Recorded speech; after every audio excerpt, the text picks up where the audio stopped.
KBS 춘천방송 총국 생방송 오늘은 월요일부터 금요일 매일 오후 5시 5분부터 강원도의 오늘을 만날 수 있습니다. 네, 우리 지역 이모저모 순서입니다. 손영주 리포터가 소식 준비했습니다. 어서 오세요. 네, 안녕하세요. 네, 오늘은 주민이 강사가 되고 또 주민이 학생이 되는 후평마을대학에 대한 소식이에요. 네, 청취자분들께서도 평소 관심 가는 분야가 있는데 마땅히 배울 곳을 찾지 못했던 적 있으실 텐데요. 예를 들면 뭐 밑반찬 만들기라든지 자동차 정비 이런 기술들입니다. 이건 어려운 기술인데요. 예, 이 후평마을대학은요, 후평동의 주민들이 강사가 되고 또 주민들이 학생으로 참여하는 마을에서 운영하는 프로그램인데요. 대학이라고 이름을 붙인 만큼 네네. 각 강좌들의 이름이 무슨 학과 이렇게 되어 있습니다. 후평동에 주민대학이 생긴 거네요. 네. 이거 어떻게 시작하게 됐을까요? 네, 춘천 여성협동조합 마더센터라고 불리는데요. 이곳에서 춘천문화재단 지원 사업으로 진행하고 있는 교육 프로그램입니다. 이 마더센터는 2013년에 설립한 지역 여성들을 위한 활동을 하는 그런 협동조합이라고 보시면 되는데 마을 기업으로 운영이 되고 있거든요. 이 후평마을대학은 지난 11월 27일부터 시작이 돼서 내년 2월까지 진행되는데요. 수업이 진행되는 장소도 후평동 곳곳입니다. 주민들 스스로 강사가 되고 또 배우고 싶어하는 이웃들을 가르친다는 점에서 화제가 되고 있는데요. 먼저 이번 프로그램에 대한 소개, 춘천 여성협동조합 이선미 이사장에게 들어봤습니다. 후평마을대학은 마을 곳곳에서 대학을 한번 열어보자는 취지로 저희가 공동체 프로그램으로 기획을 했고요. 아무래도 코로나로 지금 마을 공동체가 많이 해체가 되고 있는 것 같거든요. 그래서 마을 안에서 뭔가 좀 재미나게 335 대학을 한번 열어보면 좋겠다 이런 이야기들이 좀 나왔고요. 그래서 후평 2, 3동이 아무래도 마더센터가 오랫동안 동네에서 활동했던 무대이기도 해서 이 동네에 있는 이웃 주민들을 한번 연결해보자는 취지로 기획을 하게 됐습니다. 첫 번째 특징은 일단 강사와 수강생 한 90% 정도가 모두 후평동 주민이세요. 그래서 마을 이웃들의 얼굴을 알아나가는 그런 과정들로 저희가 마을대학을 개설을 했고요. 두 번째 특징이 동네 곳곳에서 열린다는 겁니다. 그래서 지금 현재 10개의 과목을 저희가 개설해서 운영을 하고 있는데요. 마더센터 활동가들이 일단 조교로 지금 투입이 되고 있는 상황이고 그냥 지나가면서 간판만 보다 보면은 여기 뭐 하는 곳인지 잘 모를 때가 있잖아요. 근데 마을을 알아나가는 취지로 그렇게 진행을 하고 있습니다. 아니 주민들이 학생도 되고 강사도 되고 하는 게 참 재미있네요. 네. 강좌는 어떤 것들이 있을까요? 네, 또 특징이 이 생애 주기에 맞는 학과들로 총 10개의 강좌가 있거든요. 네. 요리센터를 운영하고 있는 강사는 밑반찬 조리학과를 열어서 맞벌이나 1인 가구를 위한 강좌를 열었고요.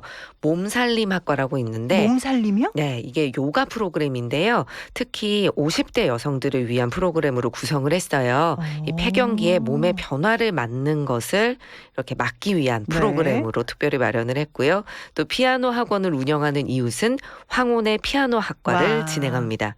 카페 주인은 나도 바리스타 학과, 또 자동차 정비업체 주민은 본네트를 열어라 학과를 개설했거든요. 굉장히 센스 있는 분이시네요. 네. 처음에는 이 강의를 하던 분이 아닌 경우에는 강사 제안에 좀 부담을 느껴서 안 하겠다 하시다가 네네.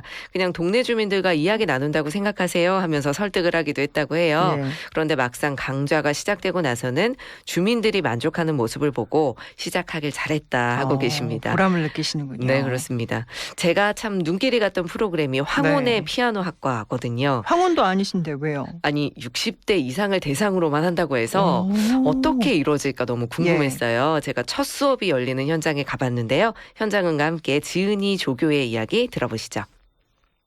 네, 검은 것만 3개 해서 좋습니다. 자, 이거 메트로놈 소리 한번 잘 듣고 우리 같은 속도로 가기로 해요. 준비 시작.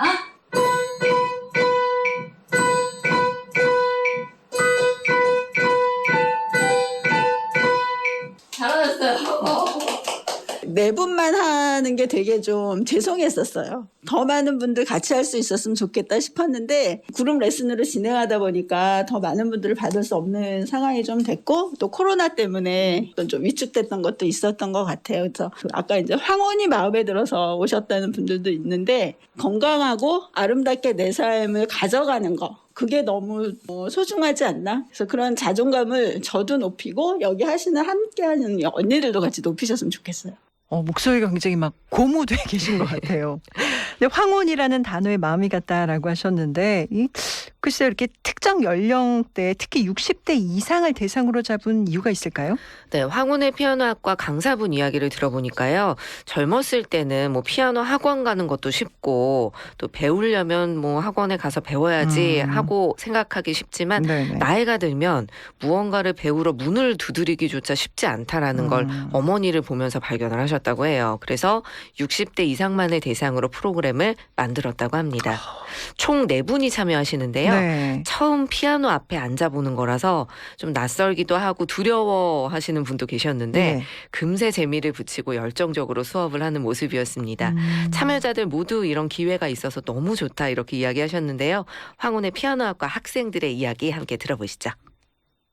제가 신청한 건 아니고 딸 아이가 마더센터에서 좋은 프로그램이 있다고 소개해서 신청하게 됐습니다.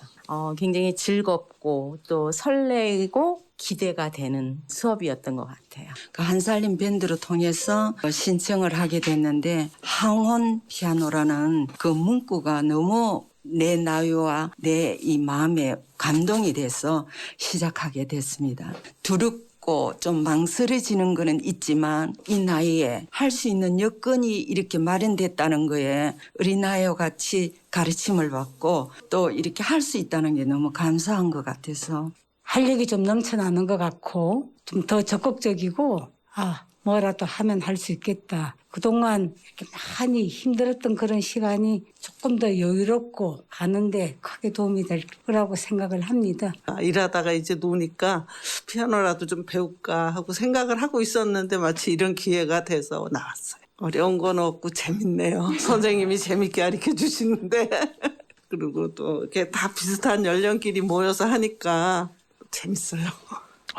이 정도로 좋아하실 줄은 몰랐는데 듣는 저까지 가슴이 벅차네요. 네. 참여하신 분들 대부분의 만족도가 이렇게 높습니까? 네, 그렇습니다. 이제 참여자분들 이야기 중에 기억에 남는 것이 무언가 나만을 위해서 이렇게 집중해 본 게 너무 오랜만이라서 이 자체로 감동이다라는 이야기였습니다. 주부로 또 엄마로만 네. 살다가 맞아요. 그렇네요. 첫 수업임에도 이 정도의 열정이라면 아마 학과가 마무리될 내년 2월쯤에는 네네. 멋진 합주곡이 탄생할 수 있지 않을까 기대가 되더라고요. 이렇게 마을 주민들과는 함께하는 모습이 참 보기 좋았습니다. 또 제가 배우고 싶었던 프로그램이 있는데 네. 밑반찬 조리학과거든요. 춘천에서 요리교육센터를 운영하고 예. 있는 김미정 씨인데요. 이분이 1인 가족 그리고 요즘에 맞벌이 부부를 위해서 특별히 밑반찬 조리학과를 만들었습니다. 이야기 들어보시죠. 일단 저희 센터 방문을 해주셔가지고요. 처음 알게 됐는데, 근데 이제 설명을 듣고 이제 괜찮은 내용인 것 같아서 제가 참여를 하게 됐습니다. 1인 가구 또는 이제 뭐 맞벌이 하시는 분들을 위해서 이제 밑반찬을 만들어서 배울 수 있는 기회도 되고요. 그 다음에 반찬도 해결할 수 있고 반찬 한 3가지 정도고요. 뭐 밑반찬하고 뭐 요리 이렇게 해가지고 제가 골고루 계획을 해봤습니다. 마을이니까 아무래도 지나가다 마주치신 분들도 오지 않을까 좀 기대하고 좀 설레고 있고요. 또 이제 언제든지 오셔서 이제 요리 배울 수 있는 그런 계기도 될 수 있게 하려고 합니다. 네, 이렇게 다양한 학과들이 개설돼 있어서 후평마을대학은 개강 전부터 많은 주민분들 관심을 받았습니다. 코로나19가 아니어도 사실 요즘은 이웃 간 만남이 쉽지 않은 분위기잖아요. 그렇죠. 네, 이런 마을 단위의 활동이 서로의 소통을 이어주기 때문에 우리 옆 동네에 누가 사는지 네, 옆집에 누가 있는지도 잘 모르는 상황에서 지속적인 소통의 자리들을 만들어 나갈 수 있어서 참 좋아 보였습니다. 요즘 뭐 이웃 간의 흉흉한 뉴스가 훨씬 더 많은 세상인데 이런 따뜻한 프로그램들이 마을 곳곳에 생긴다면 춘천시 또 다른 이 지역 간의 분위기가 훨씬 달라질 수 있을 것 같아요. 네. 지금도 프로그램 신청이 가능한가요? 네, 이게 참 소수 인원으로만 진행이 되고 있어서 거의 네. 강좌들이 마감이 됐는데요. 마더센터에 문의해 보시면 비어있는 자리 확인하실 수 있을 것 같고요. 이 수업이 모두 끝나는 내년 2월에는 졸업식을 또 연다고 합니다. 대학이니까. 네, 그렇습니다. 이 마더센터에서는 사실 이 후평마을대학이 일회성이 아니라 후평동뿐 아니고 퇴계동, 오니마을대학 네. 이런 식으로 곳곳에 프로그램을 열기를 바라고 있거든요. 그러게요. 이선미 이사장의 이야기 들어보시죠. 춘천문화재단의 시민상상 오디션 사업을 통해서 저희가 마을에서 우리가 상상하는 사업을 마음껏 펼쳐볼 수 있게 좀 해보자 이런 취지로 만들어졌는데요. 이런 사업들을 하는 이유는 처음에는 이제 마더센터가 기획을 했지만 지역 내에 다양한 주민자치 조직들이 있거든요. 그 주민자치회 조직 안에서 이런 사업들을 저희가 굳이 아니어도 마을에서 계속 지속 가능하게 하면 좋겠다 이런 고민들을 좀 하고 있고요. 그래서 저희가 이번 마을대학을 할 때도 후평 2동과 후평 3동 주민자치회 회장님들이 같이 또 도움을 많이 주셨어요. 그래서 이번 기회에 이 동네에서 이 마을대학이 오래오래 지속이 되기를 저희는 좀 희망하고 있습니다. 네, 후평마을대학은 춘천문화재단 문화특화지역 조성사업 일환으로 이 밖에도 세 팀의 사업이 더 진행이 되고 있거든요. 네네. 기후위기에 대응하기 위해서 텃밭을 중심으로 공동체 힘을 모으는 모두가 기후농부라는 예. 것도 있고요. 쓰레기 불법 투기와 분리수거 인식을 고취시키는 쓰레기의 품격이라는 것도 또 있습니다. 예. 또 한 가지는 도서관을 활용해서 돌봄을 연계하는 어린이 작업장용 네. 돌봄 사업이 운영이 되는데 이게 다 시민들이 상상했던 의제들이에요. 네네. 지원금을 받아서 올해 실행으로 이어지고 와, 있는 건데요. 아이디어가 참 좋네요. 그렇죠. 그러니까 이런 사업들이 일회성이 아니라 말씀하신 것처럼 계속 확대돼서 마을 곳곳에 좀 활력이 살아났으면 하는 네. 바람입니다. 예. 오늘 참 늘 코로나 때문에 우울한 소식만 접하다가 이런 소식 들으니까 참 좋네요. 후평마을대학 소식 잘 들었습니다.